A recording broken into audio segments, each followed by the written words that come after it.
Welcome to the Ecomm Breakthrough Podcast. Are you ready to unlock the full potential and growth in your business? You've already crossed 7 figures in sales, but the challenge is knowing how to take your business to the next level. Join Josh Hadley, an 8-figure e-com business owner and investor, as he interviews highly successful business owners. Get ready, because you're going to learn specific actions you can take today to help your business reach its full potential and leave a lasting impact on the world.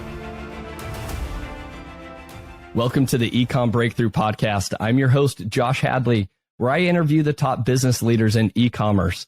Previous guests include Stephen Pope, Kevin King, and Norm Farrar. Today, I'm speaking with James Thomson of Equity Value Advisors, and we will be talking a lot about preparing to exit and making your business attractive to a buyer. This episode is brought to you by Ecomm Breakthrough Consulting, where I help 7-figure companies grow to 8 figures and beyond.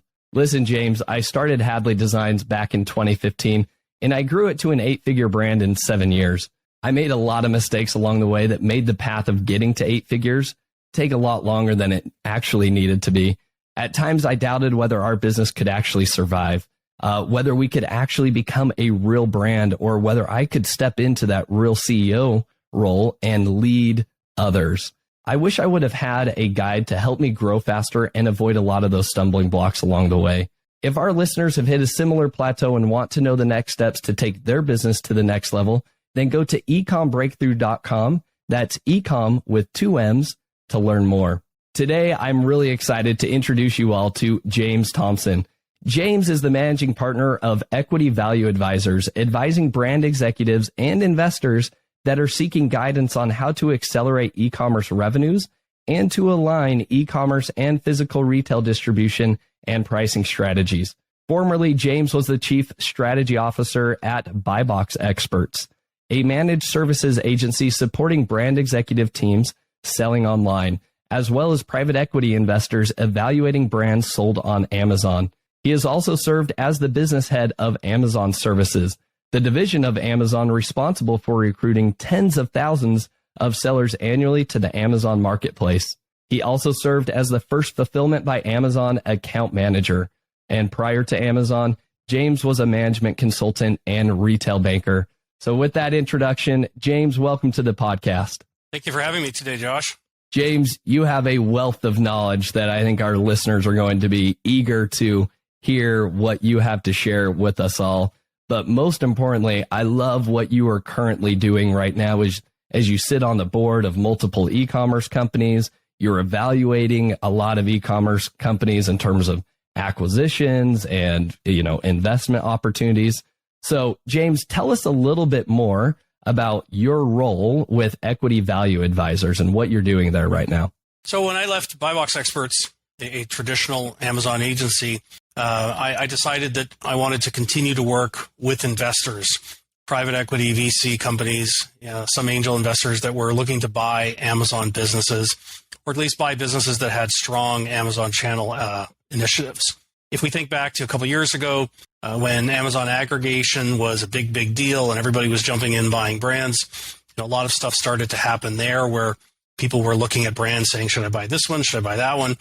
But you still had the traditional VC and private equity companies in the background who were buying brands and were looking at these types of companies. But a lot of those traditional PE and VC companies stepped back when the multiples on brands got really high as aggregators were swooping in to put capital to use and buying up these different private label brands. Obviously, things have changed a little bit with the aggregators. Private equity and VC is back. They're certainly looking at brands, many of which, as I say, have this Amazon presence. Amazon is a different language compared to just about every other channel that brands might sell through. And so I've been able to apply the knowledge I have around how Amazon works, how it works in conjunction with other channels, and help evaluate not only what's right and wrong about a business, but where's there opportunity for an investor to take that business to the next level. So many of your listeners may have 7-figure brands. Some of them may have 8-figure brands. Whether you're a 7-figure, 8-figure, or even 9-figure brand today, if eventually you're looking to sell your business, yes, you need to pretty up your business and make it ready for sale.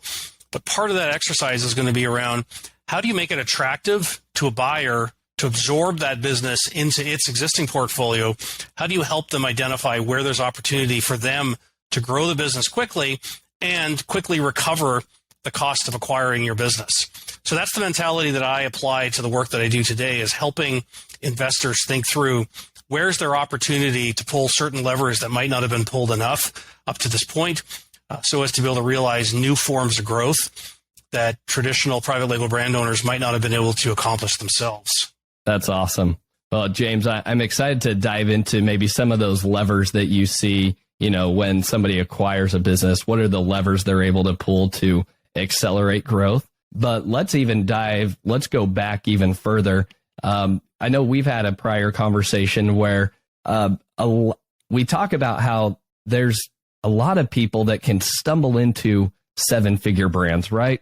You can have a husband and wife team, or maybe it's just, one guy and a couple VAs that are helping him, and they stumble into a 7-figure business.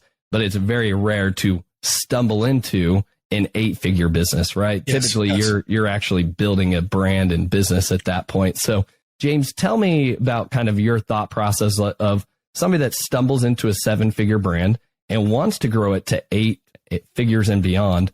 What are the steps that they should be taking, and how do they start scaling things up with maybe an exit down the road? We'll talk about exit separately, but let's talk about the levers they can pull now to go to 7, 8, and 9 figures beyond. Many years ago when I was at Amazon, we were encouraged by our SVP for all of us to go and set up our own third-party seller accounts. And many of us did, in fact, do that. I had a third-party seller account with my wife and some other folks, and we were reselling different brands.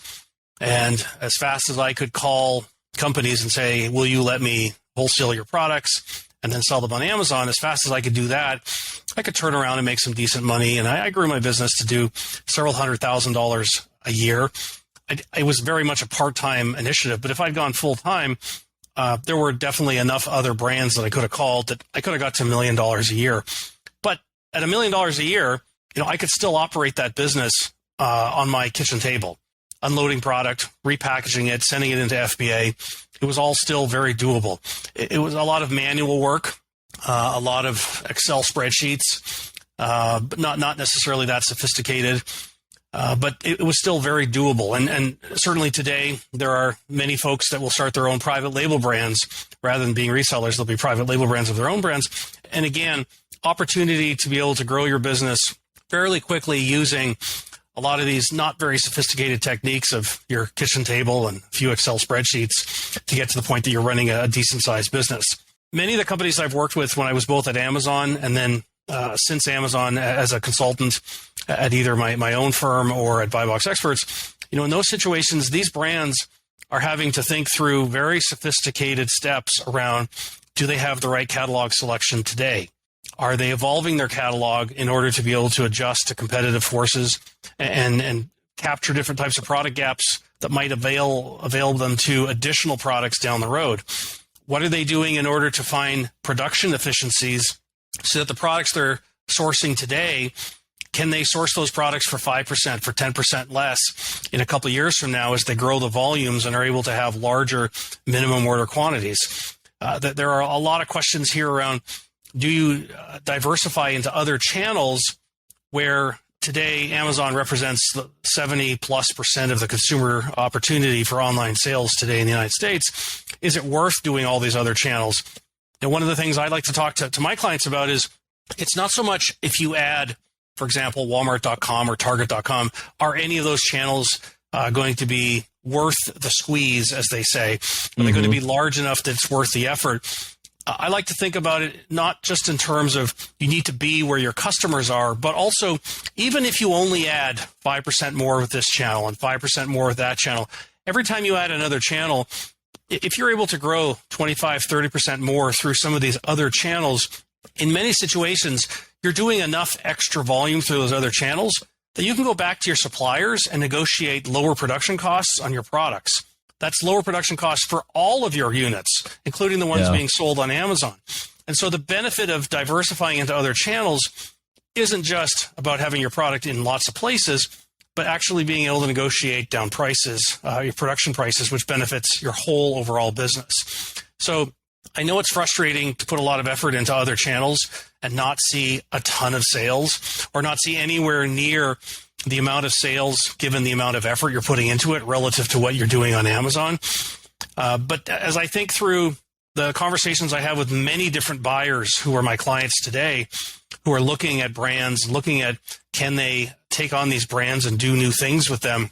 But when brands have already started the process of testing new channels and understanding what it takes to be successful in other channels, those are all very good signs for a buyer that the product, in fact, has legs and can move beyond just Amazon. I'm going to say something a little controversial here, but for a lot of the companies that I have helped buyers acquire, there's always this question of, is there a brand here? And for brands that have historically been on Amazon only, I would question whether these are really brands. Amazon as a marketplace is a transactional marketplace. People go and they buy a unit of something. And then when they come back the next time, they may not necessarily have any brand awareness of the products they bought in the past. On the most part, they're doing unbranded search to find products. And so the opportunity for them to say, I remember that weird brand I bought last time.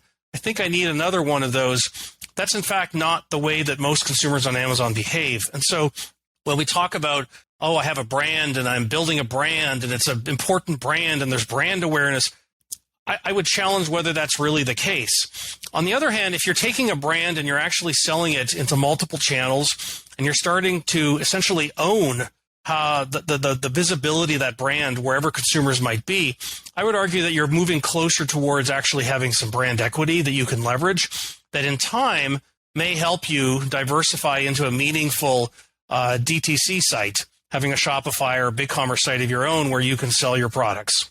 But when all you're doing is selling on Amazon and it's transaction after transaction, it's not clear to me that there's necessarily a brand. And it's not clear to buyers who are acquiring your brand that there's really a brand.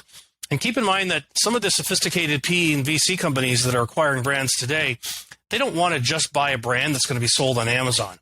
They want brands that they can sell into other online channels, but eventually they also want to be able to sell those brands potentially into physical brick and mortar. When you go into physical brick and mortar, the retailers are going to want to see what kind of sales history you have, what kind of product reviews you have, but also how visible is your product in different types of channels. And if you can show different types of success selling over here and over here and over here, there's a lot more opportunity for you to show that you're sophisticated in the ways of distribution. I would argue that being a good distributor of your product is more important than being really good at building out the brand equity of your brand. In time, brand equity will come. People will have more experience with your product. Consumers in more channels will see your brand.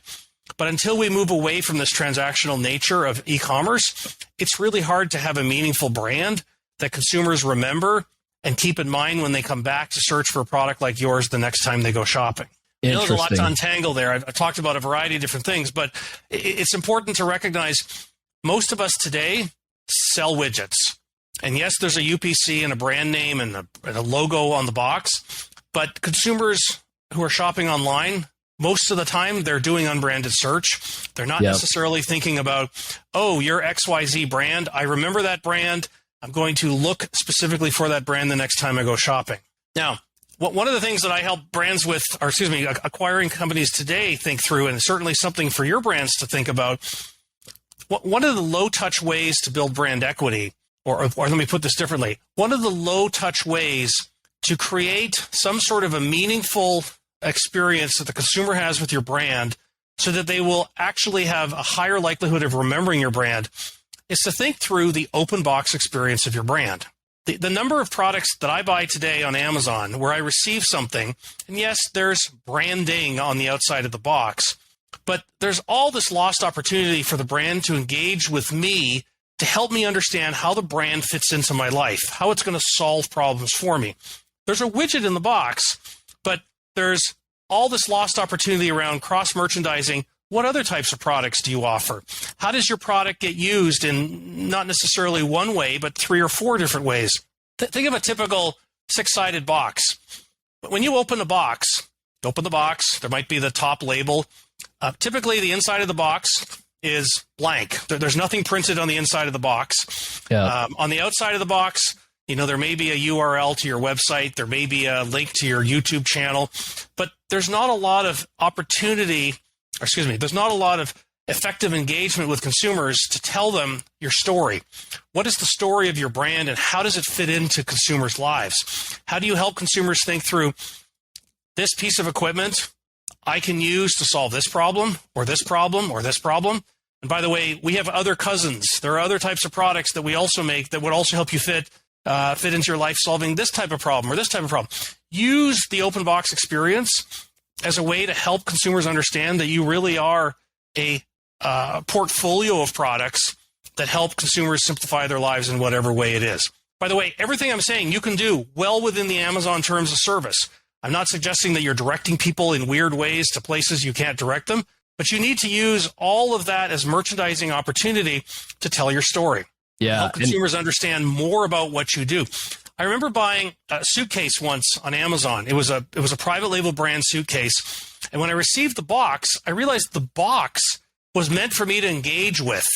I could open the box. There was all sorts of stuff printed on the inside that was actually quite interesting and relevant for me to understand how to clean my suitcase, how to store my suitcase, how I could pack it or not pack it effectively.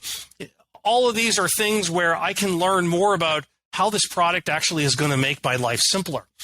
And then when you have a YouTube channel, for all sellers that are spending all this time building videos to help consumers understand the product, you got to tell people, hey, we have a YouTube channel to help you install this product, set up this product, clean this product, store this product. Watch our videos to learn more about how to get the most value out of the product versus we have a YouTube channel. Okay, that's great, but again, you're losing out on that opportunity to tell your story more in depth and to help consumers get more value out of the product, which is going to reduce return rates, which should hopefully create some level of awareness in your brand, and potentially consumers are more likely to share information about your brand with their friends and family and say, I had a good experience with that brand. Next time you need to buy a suitcase, check out this brand. You should check it out. It was actually kind of interesting and so different from what everybody else is doing today, which is I got to go source a product. I got to slap my label on it, put it in a box, get it to Amazon and sell as many units of it as I can. That is not a brand. A brand is figuring out how to educate consumers post-sale on some of the additional benefits and features of the product that will make their lives better. That, to me, is much closer to being a real brand than anything else that we see today on Amazon.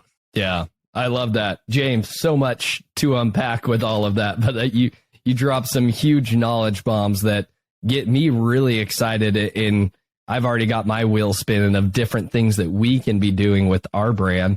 But James, what have you seen as you've looked at numerous e-commerce brands at this point? Yep. What have you seen as some good examples of a great unboxing experience, right? Or just to give, I think the luggage example is a good example, but let's say somebody doesn't have their product coming in a box today. Maybe do you have other examples of what you've seen working? So I had a client a few years back that sold beauty products, and the products didn't come in a box, but the decision was made that it was actually worth the cost of putting the item in a box, specifically because the box, if you design it properly, becomes a beautiful piece of merchandising that allows you to tell a much broader story about how this product or this product as part of a larger grouping of products that the brand makes, how that product can make your life better. And so by putting the product in a box, using the inside of the box to tell more story, being able to put more text on the inside to help consumers get more of their questions answered post-sale, to show them more of the products that might also be interesting for the next level of consumption or the next level of problem that consumers are facing. All of that was, yes, there is obviously manufacturing costs to putting these items that weren't otherwise in a box now in a box. But by doing that, you have the opportunity to market your story, to market your brand, to build your brand, to be in a position where consumers start to think about your brand as more than just a bottle of goop, which unfortunately, there's an awful lot of bottles of goop that are being sold on Amazon under various brand names. So I'm picking on beauty products, for example, but this is one relevant category where a lot of stuff doesn't come in a box. Yeah. Now, many years back when I was dealing with FBA sellers, or early days in FBA, sellers would take whatever their non-boxed item is, put it in a poly bag, jam a bunch of marketing materials in that bag as well, and then they would send that into FBA, and then the consumer gets something, and it looks like a leftover Halloween trick-or-treat bag, which really is not a very good experience from a branding perspective. But you need to think through, in what situations is it actually worth adding a little bit extra production cost in order to help your product prepare itself to engage with consumers a little bit better. I like products that are in boxes for a couple of reasons. Number one, you're getting closer to being ready for physical retail. Number two, if you use the packaging effectively for merchandising, as we talked about earlier, there's opportunity to tell a lot of other stories to simplify the interaction that the customer first has with the brand and be in a position where the customer is more likely to get, I hate to use the word, but some sort of customer delight out of the experience where they get more value than they anticipated out of the interaction. Here's the crazy thing. For private label brands that are doing a good job creating content, often the content that they need, they've already created. They're just not using it again in terms of having a YouTube channel and telling people, go watch my installation videos, go watch my how to clean this product video. I've already created imagery showing, I sell these 5 different bottles of goop. Here's how they interact, and here's why you would use this one at this point and this one at this point. Probably put that at the bottom of your product description. Well, use that content again. Put it on your box. Tell the story again and again and again. I'm not asking you to go and create a whole bunch of new content. You probably already have it, and if you don't, you should have it anyways to get good online experiences for customers on Amazon. I'm working with a client right now that they're a first-party brand. Now, I recognize many of your listeners may not be first-party brands, but in Vendor Central, there's opportunity to load more than one video. And when you can load more than one video, yeah, you can have the one video that shows your product. Here's how it interacts with your life. That's great. But you can also have a video that says, here's how you install the product. Here's how you clean the product. Here's how you store the product. Here's how you know when the product's ready to be replaced. All that kind of additional content, why not provide it to customers right up front when they're making that purchase decision? Because you're showing them that you as a brand are thinking about the long-term interaction the customer is going to have with the brand versus, I just want to sell you a bunch of widgets. So this is all part of, if you think about what a brand actually is, a brand is a set of promises that you make to a customer that the customer comes to learn that they can expect that you will regularly deliver on. And so the more promises that you make and the better job you do at delivering on those promises, the more brand equity you build. Well, when you sell a widget in a box with no real information about what to do with the widget, even if it's seemingly apparent to customers, oh, this type of product, I know what I'm supposed to do with it. Yeah, but even if it's obvious, tell the story again. Help customers make sure that they get the most value out of that product so that they say, I remember that product did a really good job of helping me feel comfortable, confident, interacting with this product and knowing exactly what to do to get the most value. Yeah, I love that. And I can't echo that enough. I think that for a lot of brands, it even goes to like your product copy and your product images that you put together. Is it telling a meaningful story and what's in it for me, right? For the end customer, they don't necessarily care that this particular product is laminated with PET film. To them, it's like, I don't even know what PET film is, right? But what they do know is that, hey, I want this to be durable so that my kids can interact with this product without ripping it or damaging it, right?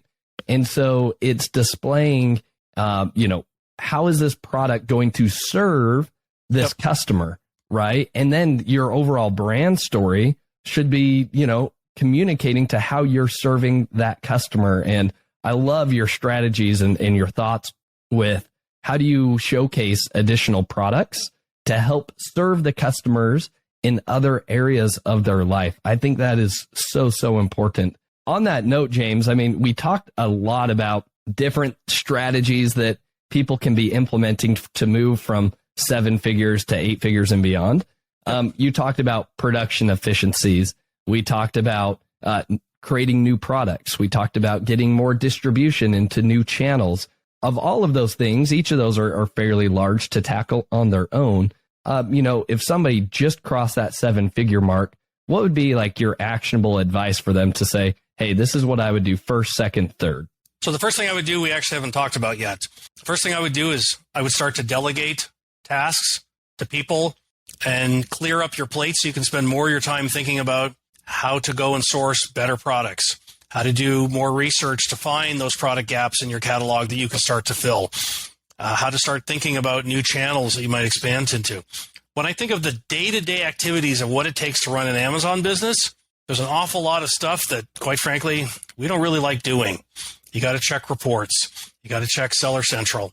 You got to check your inventory. You probably got to talk to your 3PL if you've got one that's bringing products in from overseas.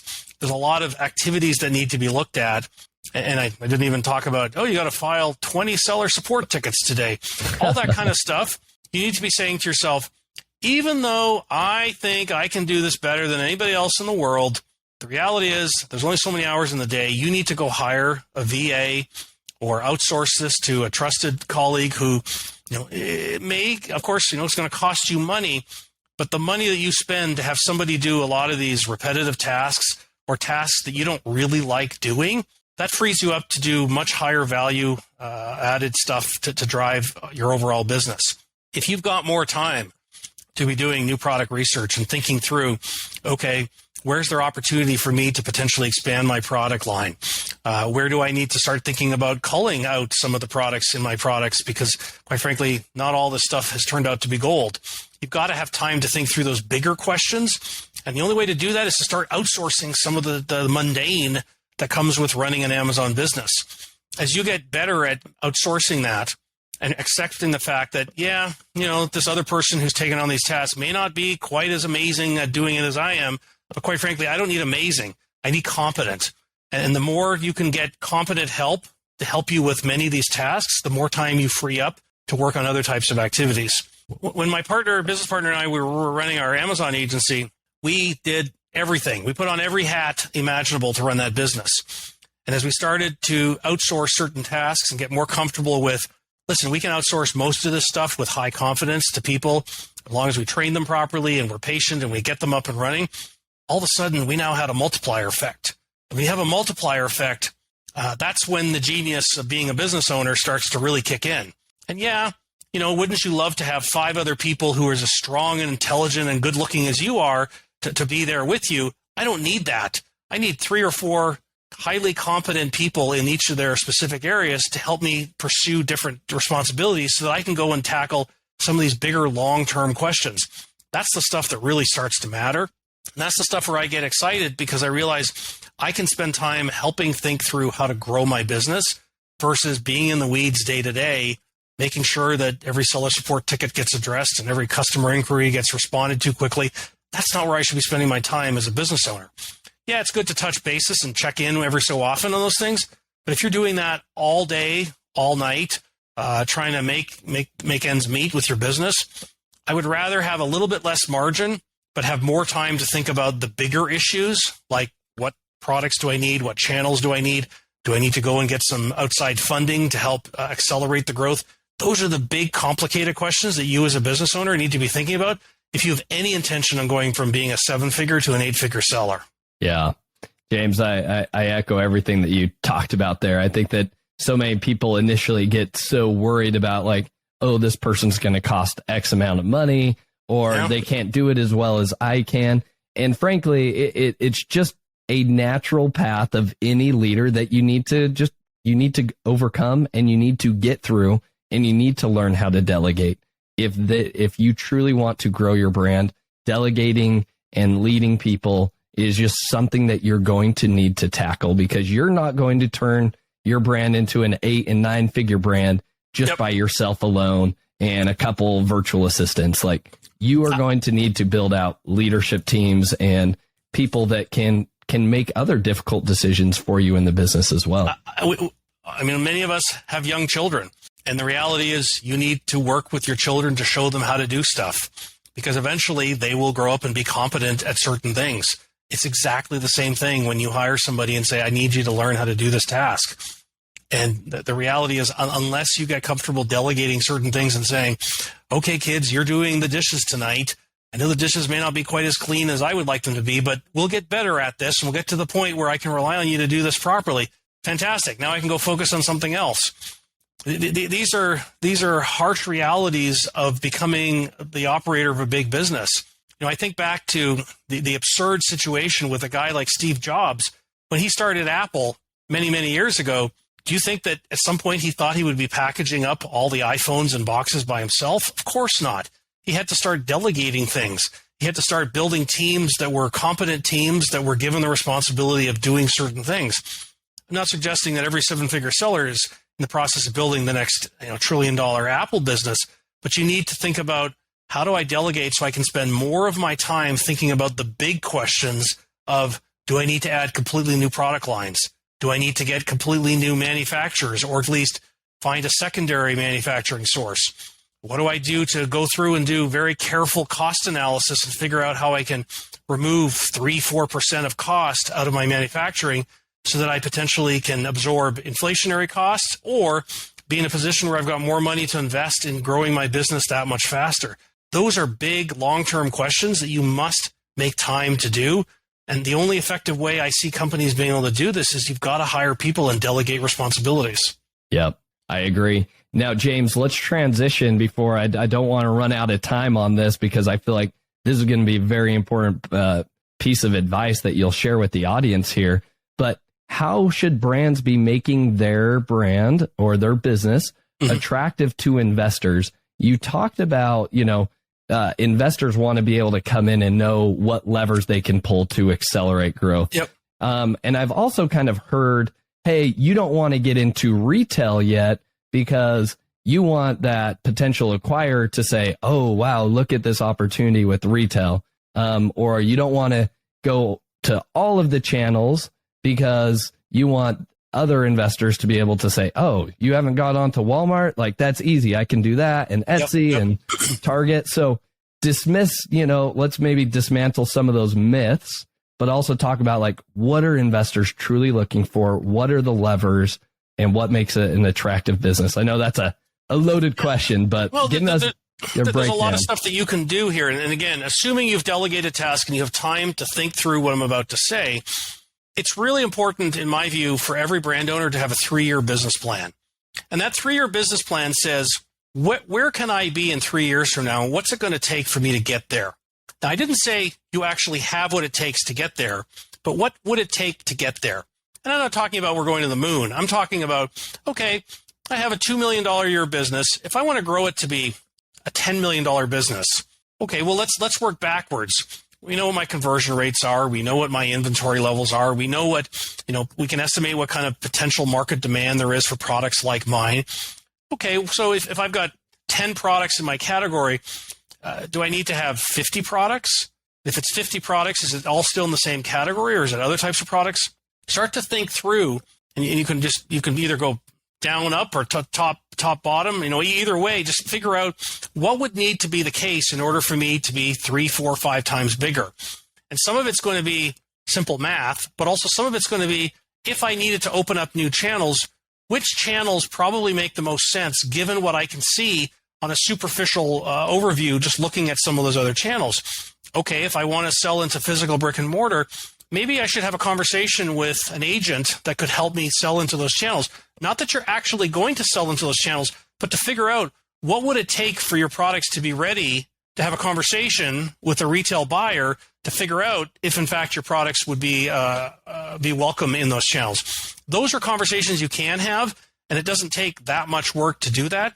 And what you may quickly realize is, with the products I already am making, with the packaging I'm already using, there are some changes that I could start to make to some of those products that actually make my products more interesting and more ready for retail, or more ready for other types of online channels. And so just working through that exercise of saying, what are the minimum criteria I need to be in these different types of channels, or to expand into some of these other types of categories where there might be different regulatory issues or different manufacturing issues. Start to work through those things, even though you may not actually activate and move forward on any of them. But you can at least start to ask the questions, talk to fellow colleagues who may have already explored those channels, talk to experts who know those particular categories or those other types of channels, and ask the questions and start to figure out, what would it take for you to be 3 to 5 times bigger in the next 3 years? As you start to think that through, you may realize that a lot of those issues that hold you back are going to be financial access to more working capital. Well, again, you may not have the working capital. It may require an investor to come in to provide that working capital, either acquiring your business or providing you with some investment capital. But as you go through and you start to figure out, if I want to build a really big cake, what ingredients do I need? Okay, I'm going to need this much of this and this much of this. Now I know what it's going to take for me to get to, having a really big cake. Turns out some of the things that you may need, you may find ways to get in the meantime, long before you actually sell your business. You may decide, I got to go to my rich uncle and say, can I borrow $500,000 and give you 20% of my company? Because with that $500,000, I can do all these exciting things with new product testing, getting larger minimum order quantities and hence lower costs. I can expand into some new categories. All that stuff is well worth exploring as part of developing this 3-year plan. The other thing I do want to say as an aside, because I'm fully guilty of having made this mistake myself, private label brand owners often like to build up their brand with the idea that at some point they will sell it to somebody and they will get 100% of the money for selling this business. Look, I built a $10 million brand and somebody paid me a crazy amount of money. I would much rather be the owner of part of a much bigger pie than the full owner of a pie that I built by myself, but quite frankly, never got to be as big as it could have been. And so the idea of taking capital from somebody else, selling off a piece of your business to get more working capital, that shouldn't be looked at as an evil. In fact, with the right kind of partner, with the right kind of terms, it's something that you should definitely be looking at seriously and saying, could I accelerate my business considerably if I had $500,000 more working capital, $1 million more working capital? And you don't have to take it on as debt. Maybe you do, maybe you don't, but you could also take it on as equity. And those are conversations that are well worth having. And those are long-term conversations that, again, you can only have if you've got time to start thinking about the strategic nature of where your business could be in 3 years and what key ingredients you're going to need to get yourself there. Yeah. What are the specific levers that you see investors getting excited about being able to pull right now? Right now, brands that are looking to sell their business at some point in the next 12 to 18 months, you got to have your house in order. And having your house in order is not just, I've got SOPs and my accounting's in good shape and blah, blah, blah, blah, blah. It's also, do I have a 3-year plan that I've laid out that says logically my catalog could go in this direction? I could add these types of channels. You've got to start thinking through what it's going to take, which levers you think are most meaningful to your business given where they are today, given the manufacturing relationships you have and so on. Start laying out what those things are so that you can hand the next buyer what you believe a meaningful starting point for a 3-year building plan would be to take your brand to the next level. It doesn't mean that the buyer is actually going to take all those ideas, but it's a starting point. And if you've looked at this seriously and actually started to apply some details around what it's going to take to make each of these different activities happen, what you're doing is you're helping the buyer to be able to say, okay, once I acquire your business, I may have to kick more working capital into the business, but I can see that, yes, it makes sense for me to diversify into these products, or yes, it makes sense for me to add these additional channels, and I can see that I'm going to need to do these specific things to make that happen. Keep in mind, most companies that will buy your company, your brand, they're not as sophisticated at running your brand as you are. So you need to give them a little bit of a map around what it's going to take for them not only to run your business as it is today, but also where it makes sense for them to take the brand going forward. There may be a strategic acquirer who comes in and says, listen, we've already got all those other channels in place. We can instantly launch your product in those other channels. We've got better sourcing than you do and all that kind of stuff. Okay, that's great. But again, giving them a roadmap that says, we've thought through if certain things were possible around working capital or around time that I had, I could do these things with my brand. That's going to be stuff that's going to be well appreciated by buyers because you're helping them understand where your brand fits in with everything else that's already out there from everybody else. And so it's no longer just, I have a widget and I sell a bunch of widgets on Amazon, but I've done some market sizing. I can see where my product fits in. My product fits in this tranche within this category. I could launch a different tranche, or I could expand into a different category with the types of products I have. Think through those different things lay it out, make it explicit, identify what it would take to actually accomplish those tasks. Those things are going to make buyers much more interested in your products because you're helping them with this roadmap. And that's going to be absolutely critical. If your company is bought by a private equity company, many of them want to hold your brand for 3 years. They want to supercharge growth, and then they want to turn around and sell your brand again. When I go to private equity companies, I say to them, listen, let me help you build that 3-year plan before you actually acquire this company. Because if I can help you shorten the time frame you have to own that brand, if I can help you shorten it by 6 months or 12 months, because we hit the ground running and we actually do certain things immediately to grow the brand further, the private equity company is going to be in a position that they can realize the kind of return they want in a shortened time period. They're happy. They're very happy by doing that. And it allows them to be able to move quickly once they take ownership of the brand. If you're the brand owner today and you can identify, here are things that can be done quickly to find new sales revenue opportunities, again, that's going to be something your buyer is going to be appreciative of seeing, even if they never take any of your suggestions. If it's detailed enough around what you do or don't know about your product in these new channels or new products in existing channels, all that stuff's going to be helpful to a prospective buyer. Awesome. I love that, James. My one final question that I want to ask you there is that as you, provide or, consult these private equity brands or companies with 3 to 5 year, plans that they could implement, what are some of the levers that you would are there levers you could list off, such as, hey, we ramp up D2C. We start doing more external advertising or working with influencers, or is it, retail? Is there kind of a list, maybe a checklist we could go down for brand owners just to start mulling over in their mind as they start to consider building out a 3 to 5 year plan for their business of here's a list of a bunch of different levers that I've seen other brands be able to pull. And when private equity has acquired them, they did pull these levers. We saw great success. Then they were able to turn around and do what they wanted to those brands. There's a lot of stuff we can go through, but stuff that brands often overlook as they prepare themselves for sale. You should absolutely know what kind of repeat purchase behavior or subscribe and save behavior you have from your customer base. If it's low and your product is, for example, a consumable, we don't expect consumables to have low repeat purchase behavior.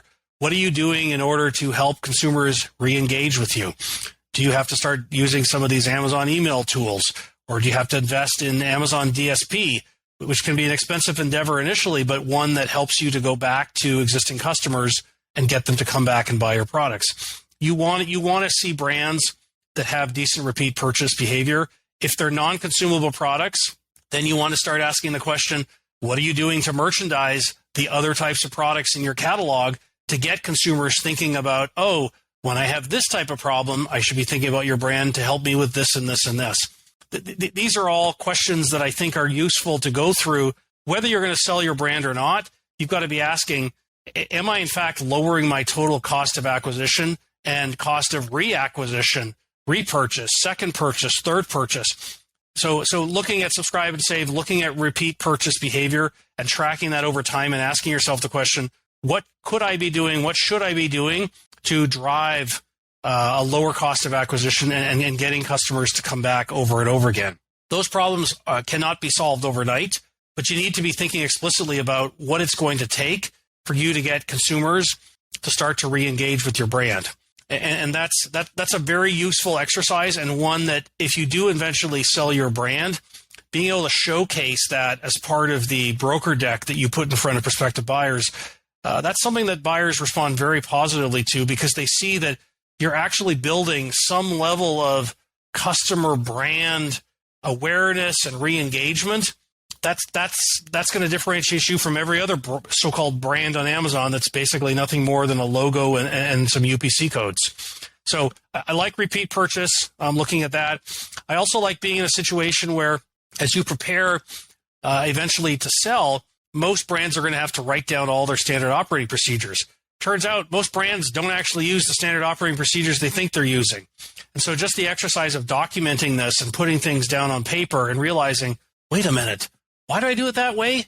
Wait a minute, couldn't I outsource this to another VA or to another person that I have supporting my team? I'm not actually thinking about this effectively. So as you start to document what you're doing, you'll realize this is absurd. Why am I doing this? Oh, by the way, what am I missing out on that I should be also monitoring? Oh, okay, that needs to be part of my standard operating procedure, not just on paper, but actually as part of my day-to-day exercise. One of the tasks that we took on with some of our clients a few years back that as simple as it may sound, but as powerful as it turned out to be, is lay out what needs to be done on a daily basis, on a weekly basis, on a quarterly basis, on a yearly basis, and then what needs to be done based on certain trigger points along the way. Write that stuff all down. Know exactly what needs to be done. A lot of it can be outsourced to somebody else. Unless it's documented and unless you're tracking to make sure that it's actually been done, you're going to wake up one day and the house is on fire and you don't understand why, because nobody's been monitoring certain things. So again, the exercise of going through and documenting what should be the standard operating procedure, who's responsible for taking on those tasks, and are they actually being done the way you think they're being done, you will find a lot of pimples on your business because you'll discover that you're not actually doing the things you think you're supposed to be doing, and that will hold you back from future growth. Makes a lot of sense. James, this has been amazing. I have certainly enjoyed this conversation. I have about 1 million ideas running through my mind right now, and I love the knowledge that you've shared. You have such expertise in evaluating other businesses and determining whether they're primed to, be acquired or not, and seeing future growth for them. And so I hope our listeners have been able to take away some golden nuggets here today. Before we wrap up with my final 3 questions I like to ask every guest, I love to leave the audience with 3 actionable takeaways from each episode. Here are the 3 takeaways that I noted, James. Let me know if I'm missing something. Please. So, number 1, I would say the first step, if you have just kind of stumbled into a 7-figure business and you don't really have a team more than maybe a few VAs or things like that, you need to start building out your team and delegating responsibility. Goes back to exactly what James just talked about, is developing those SOPs and then start getting really good at hiring and identifying good talent and start bringing people in. You've got to learn through experience how to lead. And that's something that I had to go through as a leader myself. I made a lot of mistakes when hiring certain people. And from that, I've been able to better refine our hiring process, the way that we train and we onboard team members to where we can put somebody in. And like you mentioned, like with your kids, you have them doing the dishes, right? And it might not be done correctly the first time, but you have a process to teach them, and you know that you can get them to the level of cleanliness that you need them to be at down the road. So that would be action item number 1. Yep. Action item number 2 is you need to think about that brand equity starting today. We talked about this. There's so many different levers you can pull when it comes to brand equity. We most recently just talked about, what is your repeat purchase rate? Like, what are you doing to tell your story, to bring customers back, to have them fall in love with your brand? What are you doing with that the product unboxing experience? Yep. James, I think that was a big mindset shift for myself of maybe it is worth the extra cost to add a box onto your package so that you're able to tell that brand story more fully. And that allows you to market additional products or help them get introduced to your YouTube channel. That's not just, hey, subscribe to our YouTube channel. It's, hey, here are these videos to help you gain more benefit from this product, right? And so last but not least, I would say is if you don't already have this in place, make sure you've created a 3 to 5 year business plan for your business. 3 years is enough. 3 years is enough. 5 years is so far into the future. If you think through what you're going to need to do in 3 years, and by the way, a 3-year plan, if you're experiencing 10 or 20% growth, you haven't thought about it properly. Think the way Amazon thinks, which is we're going after, 20, 25% growth every quarter. What would it take in order to get there? I didn't say you're going to get there, but what would it take to get there? If you can accomplish even half of that in the next 3 years, you're going to have an amazing business on your hands. That's a really, really good takeaway there. So 3-year plan. How are you growing your business 25% every quarter. Might be outlandish, but put all those ideas on a wall and start chipping away at them. And then, like I said, when it comes time for preparing to exit, that's what gets a potential investor interested in buying your business, is that they see, holy smokes, you've already laid out a lot of opportunity. I see the work you've been doing to prepare to, take advantage of those opportunities. Let's reinvest the capital or the expertise that we have that we can bring to the table and help go to the moon. Does that sum things up, James, or am I missing anything? If that's all you do, you're better off than you were at the beginning of today's discussion. Awesome. I love that, James. All right, let's go through these last 3 questions. What has been the most influential book that you've read and why? As an entrepreneur, what is this partly about? Part of it is having flexibility, but part of it is also making money that allows me to have the flexibility to do future things. There is a book that I read recently that is really changed the way I think about the world. It's a book by a guy called Bill Perkins. The book's called Die with Zero. It's a book about how do you manage your money going forward so that you don't end up dying with a whole bunch of money. You should be making good money, but also spending money on yourself, creating what we call memory dividends. So how do you enjoy your money in a way that you create experiences for you and your family so that you're not just a 90-year-old man on a deathbed saying, I wish I'd done this, I wish I'd done that. Spend some of your money and enjoy life along the way. Yes, you have to be responsible, but there's no point being a successful entrepreneur to just keep saving money for some rainy day that you never get to experience because you're too old or weak to actually ever enjoy it. This is a concept that our society says, save your money, save your money, save your money. Yep, saving's good, but it's also important to remember you've got to spend money to enjoy life. And if you enjoy life along the way, whether that means you take your 2 weeks of holiday a year and you actually do something meaningful, or you do a bunch of little things along the way to make your life simpler, don't be shy to spend money to make your life enjoyable along the way. That would be my most interesting book. I love that. That sounds very interesting, and very interesting thoughts to, I think, consider in that book. So thanks for sharing that. What's your favorite software, maybe a new tool that you've discovered that you think people should be using? So I get the opportunity to see a lot of new tools as entrepreneurs come to me and say, I'm doing this, I'm doing that. What do you think?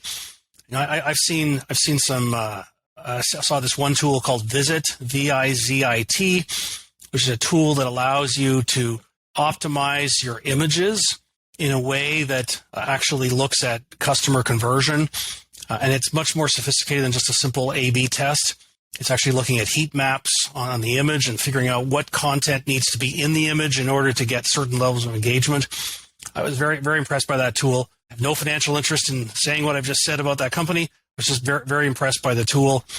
I do work with one company called Logi.ai. They do influencer marketing. I've been very impressed by what they do, specifically because PPC costs on Amazon keep skyrocketing year after year. At some point, companies need to think about, how do you play the game differently? How do you drive traffic to your listings in a way that everybody else isn't necessarily thinking about?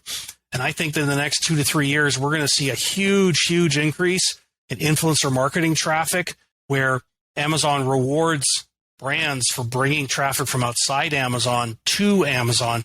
And you want to do that in a very high conversion manner. And so if you can find the right influencer marketing folks who understand how to communicate the benefits of your product to consumers outside of Amazon and then drive them to Amazon, that becomes a new way to play the game, and often one that financially is much more rewarding than simply investing more and more of dollars into Amazon PPC. So those would be the two companies that I've seen that I really like what they're doing, and I'm going to continue to monitor what they're doing. Logi.ai. How do you spell that? Logie.ai. All right. And then Visit is VIZIT.com. A real quick follow-up question on that Logi.ai, because I think that's a fascinating concept of 3 years, a lot of people, the outside traffic becoming more and more important. Yep. The debate is, do you send that to your own D2C website, or do you keep doubling down on Amazon? And if you're trying to, create a brand, right, that you want to exit, is it better to be saying, hey, look at this, I'm driving traffic to my own Shopify store, for example? or do we keep feeding the Amazon beast? What's your perspective on that? Well, you can have your cake and eat it on this one, actually. Let's say you are driving it to your own DTC site. Your own DTC site can have two shopping carts. It can have buy here or buy on Amazon, and you click off to Amazon, and you can actually make your own DTC site an affiliate and get affiliate revenue for driving it to Amazon. Again, make life easy for consumers to buy where they want to buy. So if you drive influencer marketing traffic to your own website, or if you drive it to Amazon, there are benefits either way. In most situations, private label brands on Amazon will never, ever get anywhere near the amount of traffic on their DTC site that they will get on Amazon. And what we're seeing is that external traffic to Amazon is much more rewarding than similar levels of traffic that's gained through PPC, which is essentially just regurgitating traffic that's already on Amazon. Mm-hmm. So to some degree, I actually prefer the model that says keep feeding the Amazon beast, because there's 1,000 times more traffic on Amazon. And if you can create yourself just enough advantage on Amazon to get first page organic search, you're going to be in a much better position to win big dividends by being a big player on Amazon than being the biggest player in the world on your own website. Interesting. Again, I love that. If you decide, no, I really do have to send it to my own website, okay, but give customers the option by having those two shopping carts so that consumers can say, you know what, I've never bought on your website. I'm not really sure what this purchase experience is going to be like, but I know that if I buy it on Amazon, it's Prime. If I have a problem with returns, no problem. You got my credit card information already. Give customers that second option. Either way, you're going to have high converting traffic going to either your website or to your Amazon product listings. Both of those are good for your brand long term. Awesome. Love your perspective there, James. Thanks. All right, last question. Who is somebody that you admire or respect the most in the e-commerce space that other people should be paying attention to? Well, I had the benefit many years ago when I was running the Prosper Show to meet a gentleman called Rick Cesari. And Rick was the marketing genius behind many of the products that we know from the 80s and 90s, like the George Foreman grill, the Clarisonic toothbrush. He was the guy that was figuring out how do you essentially use TV infomercials to help consumers understand what a product's all about. Well, the TV infomercial concept has simply reinvented itself and is now on Amazon with different types of live TV and extensive videos and all this other types of engagement with consumers. But it all comes back to the same basic concepts, which is understand your target audience, understand what problem you're trying to solve for them, and get them excited emotionally about what your product can do for them. Rick Cesari, when he came to speak at Prosper, and this is now 5 years ago, I remember people at the back of the room where I was standing coming up to me and saying, oh my gosh, I've never thought of it this way. What he's saying all makes so much sense, that you need to engage with your target audience and help them understand what it is that they're going to be able to do with your product. I mean, let's be honest. This is really marketing 101 or 102 applied in a absolutely crystal clean way. Rick Cesari has written some books. He runs an agency. He does amazing stuff for startup brands. He doesn't know that I'm saying this about him, but what he does needs to be applied to every private label brand today. One of the most irritating things that I have ever been told working with private label brands is that they all have some secret sauce. The reality is, if you know marketing 101, marketing 102, marketing 201, whatever, about the basics of what's your segment, how do you target them, how do you position your product to that target audience, that is ultimately what this is all about. If you're building a brand, you've got to understand the basics of marketing. And you've got to understand not only how to help people understand what you're going to do to make their life easier, but if you can do it in a way that they get emotionally connected to you, now you have brand equity. And that's really what this is all about. So think about, how do you apply the basics of marketing? How do you engage consumers at an emotional level? How do you show them how you solve problems? That's what Rick Cesari showed all the attendees at Prosper Show many years back. And I think about it regularly because, quite frankly, what we're trying to do today has already been done in the past in other types of channels and other types of settings, but it's the same concepts being applied. And we, as responsible private label brand owners, we need to be thinking about what are the basics that we need to put into every single product that we launch on Amazon. It's not about I need a pretty package and I need a bunch of PPC. That's not building a brand. That's just playing a game. And if you want to build a real brand and you want to be truly celebrated for building something meaningful, go and look at marketing 101 stuff. Go read Rick Cesari's books, and you'll learn an awful lot about what you need to do to be an effective private label brand owner. I love it. James, this has been fantastic. Thanks so much for sharing your wisdom and insight with all of us today. If people want to follow you, learn more about what you're doing, is there a place that you would like to direct people to get in touch with you? I'm on LinkedIn, James Thomson, Thomson. You can find me there, and certainly happy to chat with you there. Thanks, Josh, for having me today. I very much appreciate the opportunity. This has been a pleasure. Thanks again, James. Thank you for listening. Visit EcommBreakthrough.com for more information. If you've enjoyed today's episode, the best way you can show your appreciation is by clicking the subscribe button and quickly leaving a review. See you again next time.